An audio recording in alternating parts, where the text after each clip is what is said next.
Have you ever sat in that heavy silence at a family dinner? Here on Bonds and Stories, we retell those moments honest every day, sometimes controversial. Every story is a mirror. Subscribe, join the conversation, and maybe find a little healing. I woke to the hush before the swamp cooler coughed alive. My phone read 4:47 a.m. Tomorrow, my son would promise a life. I poured coffee and waited for my hands to settle. Numbers usually steady me. For 20 years, I filed taxes for people who live one bill at a time. Money and truth, I've learned, end up in the same room. But this morning, even numbers were loud. Footsteps. Ethan came in barefoot hair, smashed on one side, wearing the Little League champ shirt I refused to toss. Couldn't sleep, I said. He shrugged, filled a mug, didn't drink. Mom, he said like he was 12 again. Do you think Isabel really sees me? Under the cabinet nightlight, he looked younger than older. She loves you, I said, because that's the sentence that belongs there. I know, he said. But when she and Dad talk, I fade. They speak in land deals and payoff schedules. I don't want to be a visitor in my own life. I touched his wrist. He didn't pull away. You are not a visitor. He smiled without teeth and went to shower for an early pickup at the venue. The kitchen went quiet again, the kind of quiet that lets you hear the past breathe. Rick's blazer hung where he'd dropped it, still holding its practiced shape. I lifted it to hang because habit is stronger than sense. The contents sighed into motion a valet stub from the Presidio garage stamped 1:58 a.m., an Uber receipt folded around a stick of mint gum, a cocktail napkin from Coyote Ridge Inn with a lipstick crescent the color of watermelon. Isabel wears brick reds, always matte. This was glossy. I set the napkin down like it could scorch. The fridge hummed. In its stainless door, the kitchen became a dim film. In that wavering rectangle I watched last night, loop Isabel at our island after the rehearsal run-through, laughing with Rick about solar credits, fingers resting on his forearm half a beat too long. Maybe it meant nothing. In families, innocence and denial share a face. 5:19. The light turned ash. I wanted to be the kind of woman who trusts people more than a lipstick mark. I wanted not to track patterns. My phone buzzed. A text from Aunt Jo, no blood, all backbone, retired from the Pima County Attorney's Office. You up if you're ready to stop pretending I'm on your porch. I opened the door to air that tasted like warm pennies. Jo stood in denim and a sun visor, holding a manila envelope and 2 iced coffees sweating through their lids. Her expression was neutral, the way nurses look before news you'll survive but won't forget. You haven't slept since Tuesday, she said, stepping in. Drink. I'm not. Drink, she said, handing me the sweeter one. She set the envelope on the table but kept her palm on it. I waited for you to text first, she said. You didn't, so I came. I don't know what you think you have, I said, hearing the wobble. I have less than you fear and more than you want, she said. And I'm not dropping it and running. We open it together. We didn't sit. We stood shoulder to shoulder like we were measuring wallpaper. She lifted the clasp, slid out 3 photographs, and laid them face down. I didn't hire anybody, I said. If you paid, stop. I did this because you'd do it for me, she said. And because when a man who sleeps beside you starts living on the other side of the midnight, it's not for his cardio. I touched the corner of the top print and did not turn it. The cooler rattled, the vent ticked. I remembered the first time I saw Rick job fair in a strip mall ballroom, his smile too bright. Charm is a currency. I need this to be nothing, I said. Me too, Jo said. I flipped the photograph. The back lot of Coyote Ridge Inn was floodlit and ordinary. Rick's truck sat 2 rows from the service entrance. In the foreground, Isabel's silhouette tilted toward him at the angle of a confidence no one should have earned. His hand hovered near her hip, not touching, which was somehow worse. The timestamp in the corner read 2:11 a.m. The second photo caught them closer, faces turned away, not kissing, nothing you could explain to a priest or a mother. The third was the valet booth security cam, the same stub number I just set, beside the napkin, the attendant's arm extended with keys, Rick's profile undeniable as handwriting. I lined the images up, stub above napkin, below Uber receipt to the right, like coordinates. The grid looked like the kind of thing I make for clients when I'm trying to help them see where their money wandered off. Jo said nothing. She is good at letting a room fill with what is true. My coffee had gone watery. The sun reached the edge of my neighbor's bougainvillea and lit it like a match. Somewhere in the house, a pipe-knocked people I love were waking up and believing in the day. I slid the envelope back over the photographs and pressed the clasp flat. When I looked up, Jo was watching my face, not my hands. Okay, I said. Jo didn't ask if I was sure. She read the answer in how I squared my shoulders. We moved to my office, morning light flattening the saguaro outside. I set the envelope on my desk beside a legal pad and drew 3 columns by habit, time, place, payment. Chain of custody matters if this leaves the kitchen, Jo said, lifting her phone. I know, I said. I also know arithmetic. I entered what I had Presidio garage stub 1:58 a.m. Uber timestamp, Coyote Ridge napkin. Typing steadied my hands. Solace Atelier, I said, already searching. Arizona's portal coughed up an LLC manager, Isabel Vega, formed 8 months ago. Registered agent, a downtown P.O. box. I cross-checked the EIN with the IRS tool. No match. On Rick's corporate card, the inn appeared 3 times in 6 weeks, coded to a Marana site visit. Late-night room service for 2, charges at a boutique that never shows up on our bank alerts. I added each to the grid. Joe glanced at the family calendar. He travel on those dates. He told me he was in Marana, I said. A straight line can still be a lie. I opened our carrier account. 2 temporary work lines Rick added last fall lit up after 10 and blazed after midnight. 1 ping towers near the inn. I color-coded the column. I pulled up Isabel's sample invoices from a shared folder Rick once forwarded for bookkeeping. The headers were glossy, the line items vague design consulting palette, exploration site walk. Dates on 2 PDFs predated the LLC's formation by 3 months. The remittance address shifted between issues. On one, a suite number didn't exist. I marked each inconsistency in the margin like I was teaching a class no one wanted to take.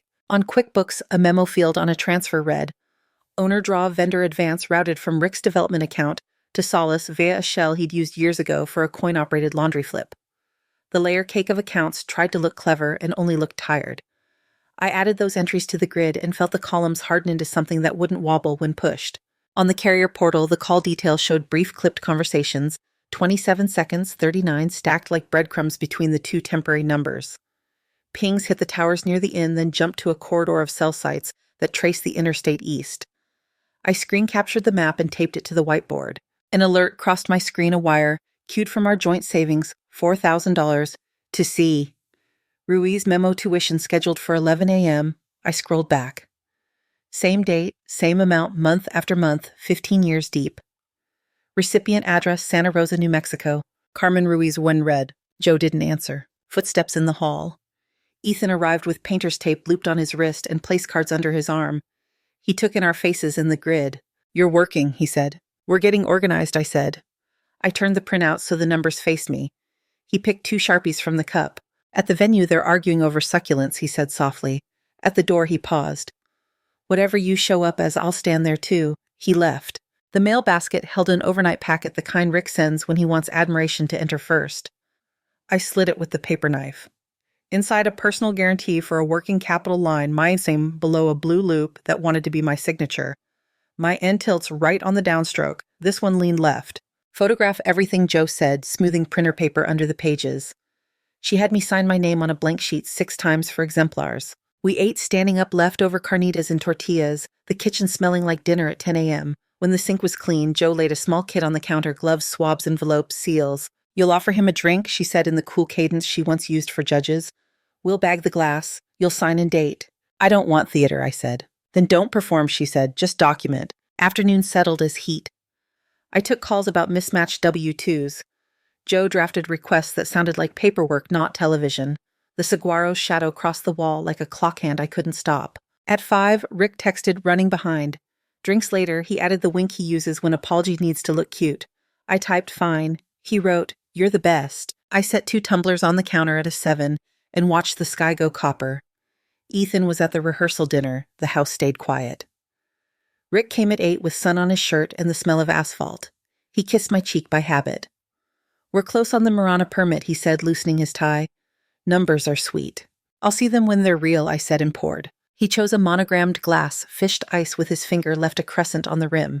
He talked in that sales cadence he mistakes for truth. I listened, watched the glass travel to the counter, and put on gloves. The choreography was simple: swab the rim, tuck cotton into its paper sleeve, seal sign date, slip into a rigid mailer. Joe at the office door held out a second envelope labeled Control. I pressed my lip to a fresh napkin. She bagged it and wrote the lab address. Rick showered, humming. I rinsed the second glass and dried it. Joe slid the mailer into her tote. Tucson ship and print on Speedway, she said. Night drop at 9:30. We drove without radio. Inside the shipping storefront, the clerk flipped the sign to night drop, while Joe made insurance small talk. She slid the kit into the bin. The hinge thunked closed. Back home, the office smelled like paper and cleaner. I cataloged the morning's printouts, in charges coded to a fake site visit, prepaid numbers that woke after midnight. The wire trail to Santa Rosa. I added the guarantee copy to a new folder labeled in my hand, Kramer Personal. I wrote the date. You doing okay? Joe asked. I'm doing accurate, I said. We locked the office. In the kitchen, the dishwasher clicked to life. The house went to quiet. Heat leaked from the walls the way it does here. In our bedroom, Rick slept on his side as if sleep were proof of anything. I lay on my back and let the ceiling fan measure the dark. Trucks downshifted on I-10. A stray dog barked once. The kit was in transit. The numbers were on paper. The room held its air and its proof. The lab called on a Tuesday when the heat kept its hands on the windows. I was at my desk reconciling a roofer's sales tax when my phone lit with an Albuquerque exchange. The voice on the other end sounded like it had practiced calm and mirrors. She verified my name twice, read a file number, and asked if I was in a place where I could write. I'm at a desk, I said. She gave a summary that fit inside a paragraph and a life that didn't. The statistical language was precise. The words I remember are the ones that mean yes. When she finished, she asked if I had questions. I understood you, I said. Would you like a PDF by secure link, she asked. Yes. An email arrived while we were still on the phone. I clicked it. The screen showed columns, controls, collection times, a result. The room did not tilt. The air did not change.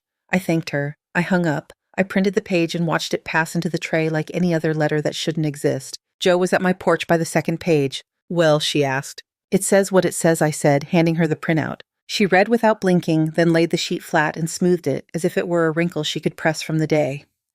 We stood over the desk shoulder to shoulder and let the silence take its shape.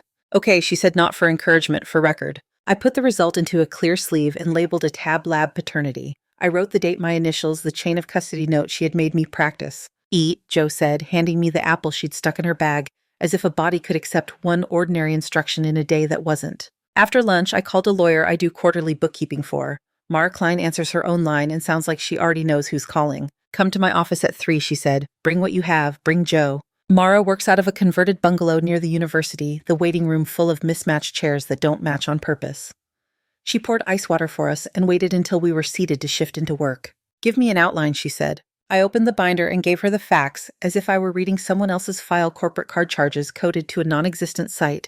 Visit prepaid numbers that wake after midnight, transfers to Solace Atelier, a personal guarantee bearing my almost signature, a monthly wire to a woman in Santa Rosa that wears tuition like a disguise.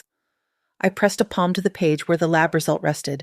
I told her the result. Mara listened the way doctors do when they're deciding which question to ask next that isn't cruel. She placed one finger on the guarantee. We'll need exemplars, she said. Ink, not scans. We'll file an affidavit noting disputed signature request. The bank frees any additional draws pending verification. I signed nothing, I said. Then we make them say what you didn't, she said. We'll move on the bank first. It leaves less to rescue. She dictated a pair of letters into her phone, crisp, dry, accurate.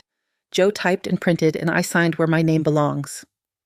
Mara clipped the pages to a cover sheet and stood. Also, she said, you will not confront him without a witness, and you will not negotiate in kitchens. Do you hear me? I hear you, I said. She looked past me at Joe, and Joe lifted a brow that meant I'll sit on the porch if I have to. We went straight from Mara's office to the branch on Speedway. The manager, a man with gentle hands and a tie that felt like Sunday, read our letter, called a number he needed to call, and kept his voice low. He asked to see my license. He photocopied it and the guarantee.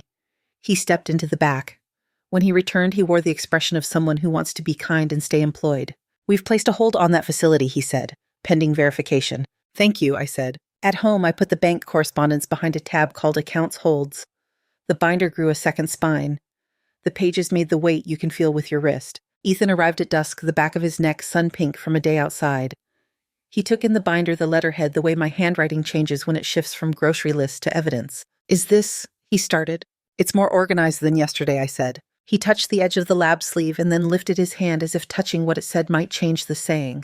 Do you want to sit? He asked. I don't want to lie down, I said. He nodded. Do you want me to cook? Yes, I said. He made pasta with what we had: garlic oil, a handful of tomatoes that forgave being old. We ate at the counter, plates balanced where we have eaten always. He didn't ask what I would do. He asked if I wanted more pepper. I did. After dinner, I went to the hall closet and pulled down a lidded box where I keep things that matter and don't fit anywhere else. I took out the file of originals, my passport, our marriage license, insurance. I slid the guarantee inside a fresh sleeve and tucked it into the box with the things people ask for when they want to prove who you are. Before bed, I sat on the edge of mine and scrolled the transfers to Santa Rosa again. The pattern has a way of looking like intention even if you choose not to name it. I tapped the number on the wire advice and let the phone ring into the desert. A woman answered on the third ring, voice soft and wary. "Hello, Miss Ruiz," I asked. "Yes, this is Nora Delgado," I said.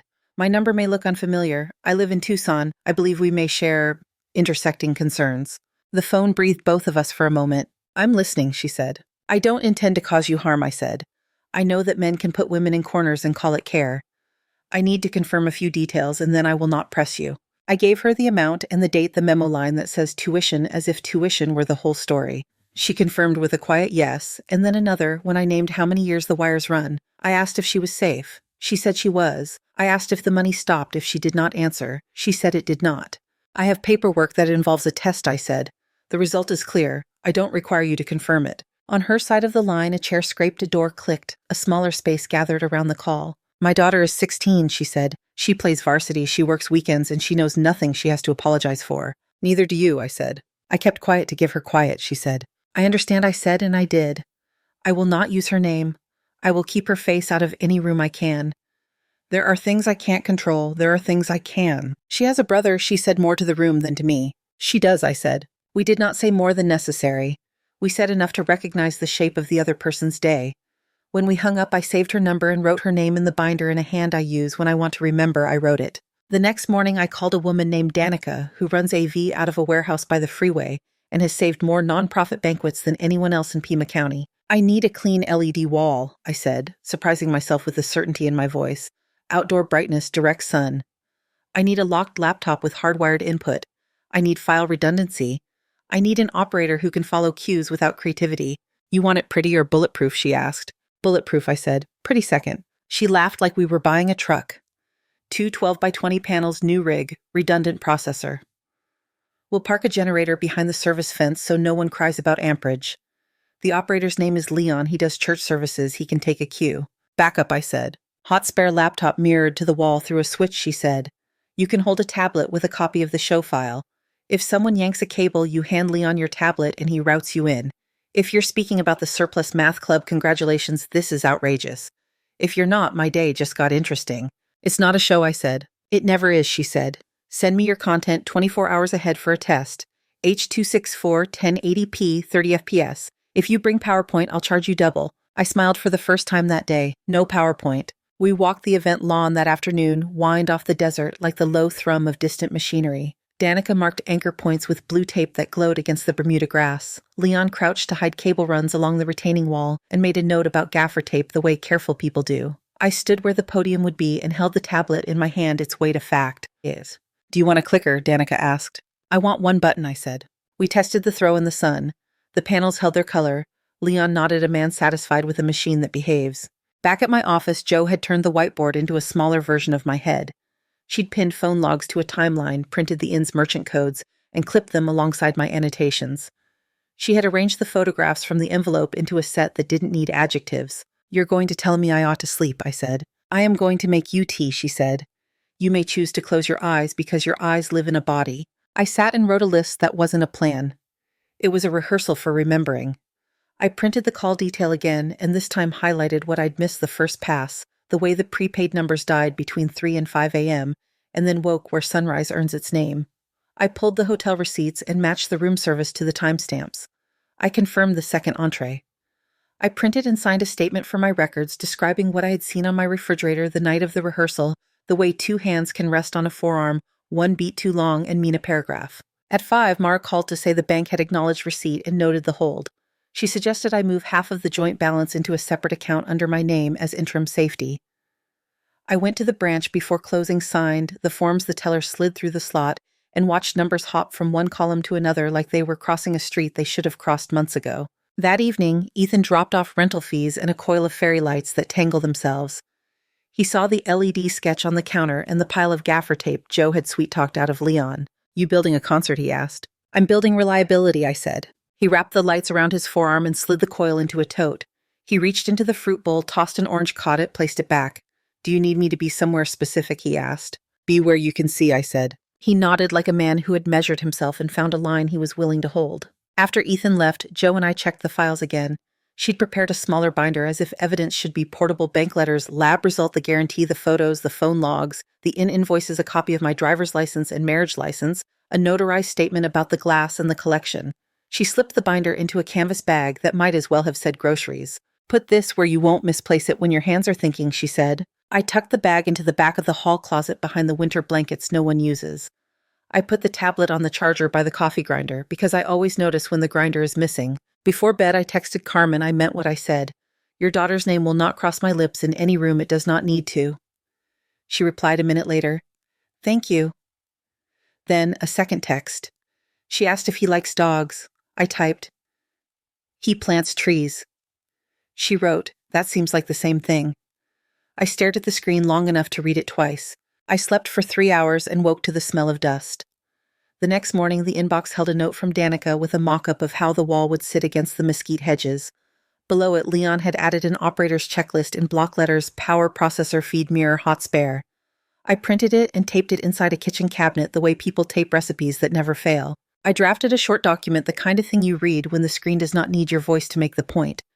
Date stamps, places merchant codes, a sentence at the bottom that said, in plain words, what the codes were made to obscure. I saved it as a video file with each page 10 seconds long, a metronome against pretense. I exported a second version with larger type for the back rows. I uploaded both to a cloud folder Danica could pull if necessary, and labeled the folder with a name that wouldn't invite curiosity. By mid-afternoon, the binder felt complete in a way that made me suspicious, as if certainty were a trick. I walked the perimeter of the house twice, checked doors I had already locked, then sat and did one thing that belongs to the life you still have when the day stops performing. I called Mrs. Alvarez about her missing 1099 and told her the city had misposted her license fee to a duplicate account, that I'd fixed it, that she would get her permit renewal by Friday. She cried a little and thanked me like I'd made oxygen. Near sunset, Rick came home on a phone call and finished it on the sidewalk, the way men do when they want the world to hear how important they sound. He stepped in, kissed the air an inch from my cheek, and set a stack of glossy brochures on the counter. "Solar credits are back," he said like he was announcing rain. "We'll crush the quarter." "Will we?" I said, and opened the freezer for ice. He talked through dinner like a man narrating a sales deck no one asked to see. I made the sounds a person makes when they're letting someone talk themselves into a shape they recognize. He asked if I'd seen the suit he wanted to wear. I said the cleaners had texted 2 hours ago. He asked if Ethan needed anything. I said Ethan knows what he needs. After the dishes were done, he stood behind me at the sink and rested his hands on my shoulders like memory could be a contract. I kept my eyes on the glass I was rinsing, the ring of water sliding toward the drain the way a circle becomes a line if you watch it long enough. He went to bed early, humming a nothing tune. I stayed at the counter with the tablet and the smaller binder and the envelope with my name written in my own hand in the corner. The house held its breath, then let it out. The cooler rattled, the fan clicked, the street went to its nighttime quiet, where even the dogs agree. At 10, Joe texted from the porch, awake. "Yes, I wrote." "Good," she wrote. "People think the decision is one moment. It's actually the habit of not leaving yourself." I set the tablet on its case and closed the binder and put both inside my bag. I turned off the kitchen light. The window made a mirror of the room. In it, I looked like a woman who knew where she'd put what she needed and had the hands to pick it up. The morning rose in that flat white way Tucson has when the heat plans to stick. I ironed a dress I hadn't worn since a friend's retirement, slid the tablet into my clutch, and tucked the smaller binder beneath a shawl. Ethan texted a thumbs-up picture of the ceremony arch. I answered with a single dot he'd understand. Saguaro Vista Ranch was already humming. Golf carts ferried grandparents, the string quartet tuned under a canvas tent, and the mesquite hedges threw a polite shade over white chairs set in slow, exact rows. Danica's crew worked the way people do who like machines more than applause. The LED wall stood where a hedge would have stood if hedges could glow. Leon crouched at the base, running his checklist under his breath. Danica handed me a lanyard with a guest badge and patted the clutch where she knew the tablet lived. "Test," she said. We rolled the opening slideshow, Ethan at 6 with a bowl cut and an orange slice grin. Ethan at 12 holding a trophy bigger than his chest. Isabel in a hard hat pointing at a line on a blueprint. The colors held even with the sun shouldering in.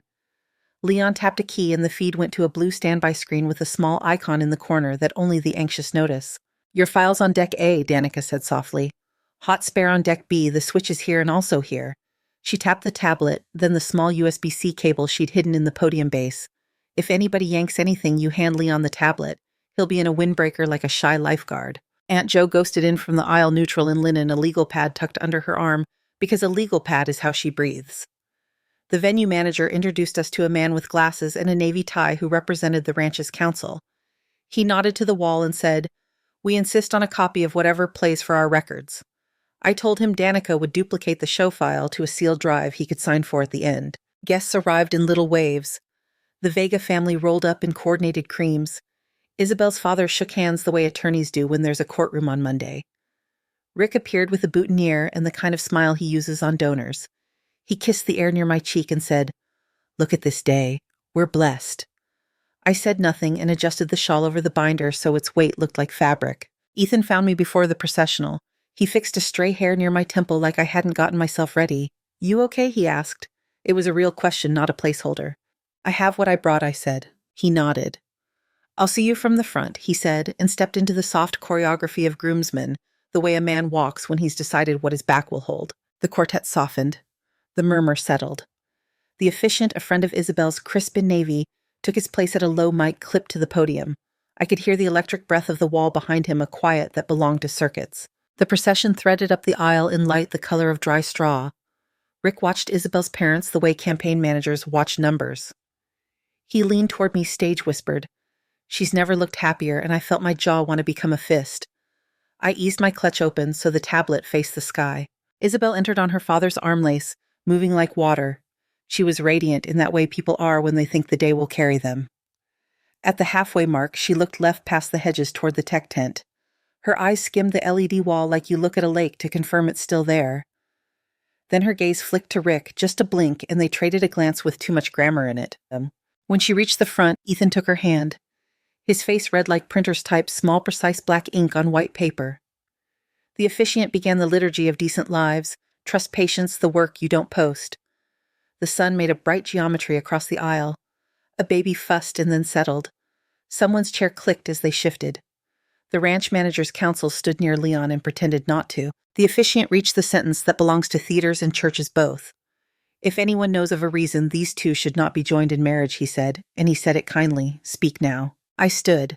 The sound of my chair against the grass made the softest scrape.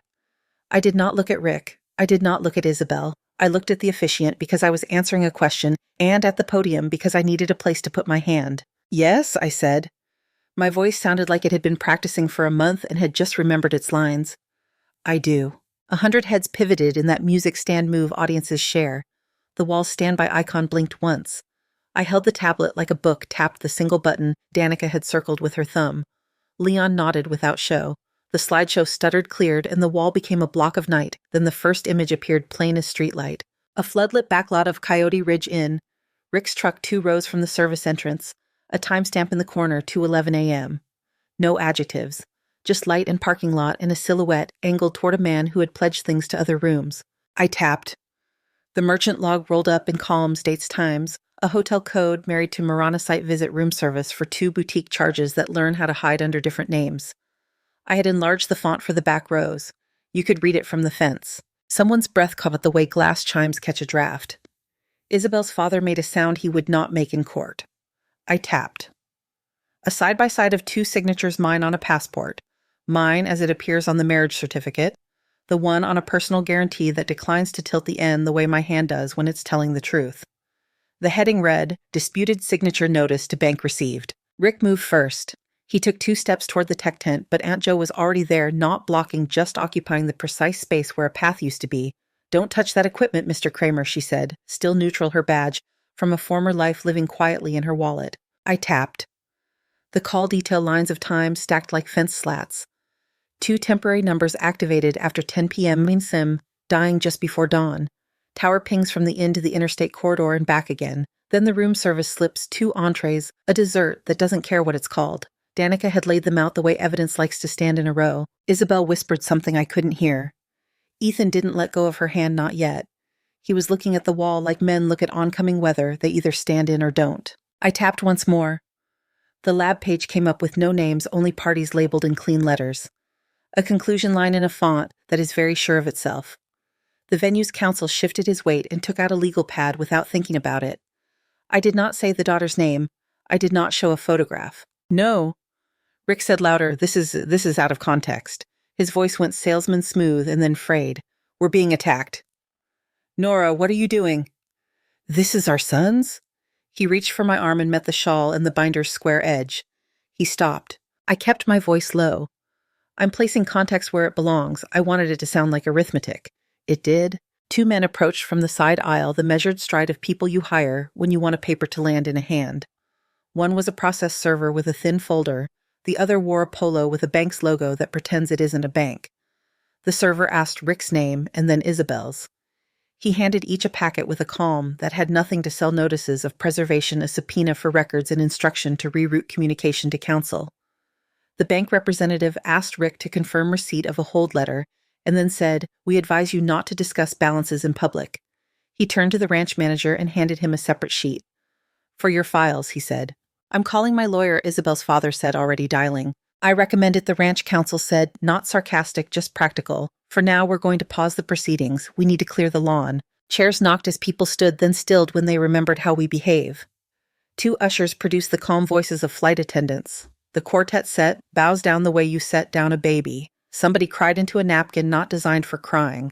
Danica kept the wall on the lab page until I nodded. Then she cut to the sky blue standby that makes people blink and remember they're outside. Ethan turned to Isabel. He said something into the air between them I could not hear. Her eyes were wet but not wrecked. She looked at the lab page's empty names as if it might grow faces if she stared. Ethan slid the ring from his pocket and set it on the podium ledge with a care that belonged to a different day. He wasn't unkind. He wasn't anything but exact. Rick started down the aisle, phone up, half talking to someone who wasn't answering. He looked smaller from the back. Aunt Jo stepped to my side without looking at me and said, "Take your time." The ranch manager found me hands folded, a human version of a sign that reads "Exit and Meeting Room" in the same arrow. "Ma'am," he said, "we're going to clear the site for the hour." He meant you can stay, but it will be with folding chairs and a silence. I closed the tablet and eased it into the clutch. The binder slid under the shawl and came back to the weight of fabric. Danica brought a small drive in a clear bag and a receipt. "Copy for counsel," she said, and I signed with my name the way it tilts when it belongs to me. Guests filed past in a Russell starch and chiffon sunblock and citrus. Isabel's mother put a hand to her throat. Her father spoke into his phone in the code of men who are used to rooms where voices echo. A boy in a little vest asked if there would still be cake. His mother told him they'd see. Ethan reached me last. He didn't touch me. He stood close enough that I could tell he didn't need to. "We're going to the house," he said softly, like he was reading logistics off a clipboard. "I'll drive you." I nodded.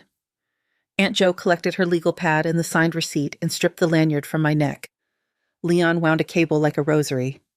Danica pointed at the wall and it went dark in a way that didn't feel like defeat, just voltage obeying rules. We walked through the hedges to the side lot, where the dust keeps its own time. The sky over the mountains went the color of tin.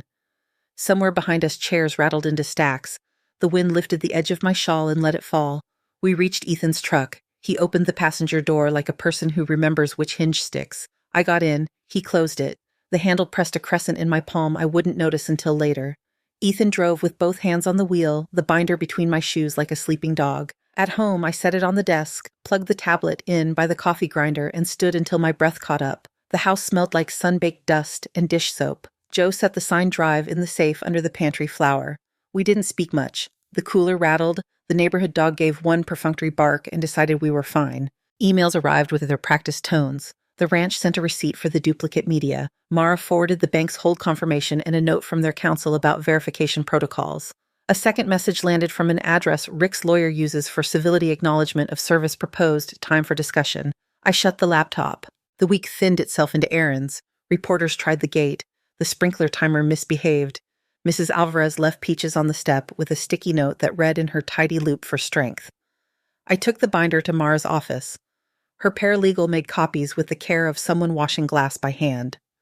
By Friday, a settlement letter trailed the first two. Numbers moved the way numbers do when consequences are translating themselves. I packed the big house quickly.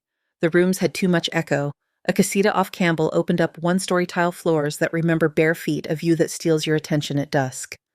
Ethan carried the heavier boxes. He labeled one kitchen in block letters and drew a little coffee mug beside it because he can't help himself. When he slid the couch against the wall, the place decided to be a home. Sunday settled into the shape they used to have: eggs, a newspaper I read in pieces, Ethan spreading tracing paper and a soft pencil across the table, sketching windbreaks and shade lines as if they were sentences.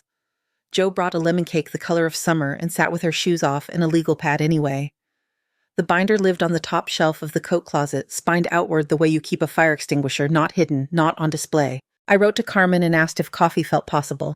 She chose a diner off I-10 in Las Cruces, the kind with a counter that's been polished by elbows since Eisenhower. We slid into a booth with cracked red vinyl and ordered pie, because the menu would have been offended otherwise. Sophia came in a gray hoodie, hair-up eyes that know both caution and joke. Ethan reached into the glove box, found a spare elastic, and set it on the formica without ceremony. She smiled into it, the quick, sideways kind that makes a room warm. We talked about school and bookstore jobs, and a dog named Momo who hates the vacuum. We did not pronounce anything. When we stood to leave, Carmen's hand found mine the way a person finds the railing in the dark. "Thank you for being a grown-up," she said. "I was due," I said. A month became 2. Paper stopped arriving daily and arrived when it should. The company Rick built folded into a tidy paragraph. A final envelope showed up with his handwriting smaller than I remember. Inside, an apology written without adjectives. He stood on my porch an hour later, thinner at the edges. "I read it," I said at the screen. "Okay," he said. "I forgive you," I said. "It belongs to me." He pressed his lips together, nodded once, and left with his hands empty. Evenings at the casita learned their own sounds, a neighbor radio drifting through prickly pear, the zip of cyclists coasting downhill, the AC clicking off into a quiet that feels earned. I water the ocotillo at dusk and watch the stems raise their leaves like they're practicing applause. Ethan comes by with soil under his nails and a plan rolled under his arm. We eat on plates that don't match. When the light goes bruise purple over the Catalinas, I sit on the step and breathe air that tastes like mineral and citrus, the kind that lets a person hear their own name without anyone saying it. Thank you so much for listening to today's story. If this story resonated with you or made you reflect, I'd love to hear your thoughts, so feel free to share them in the comments below. And don't forget to like, subscribe, and hit the notification bell so you won't miss the next story.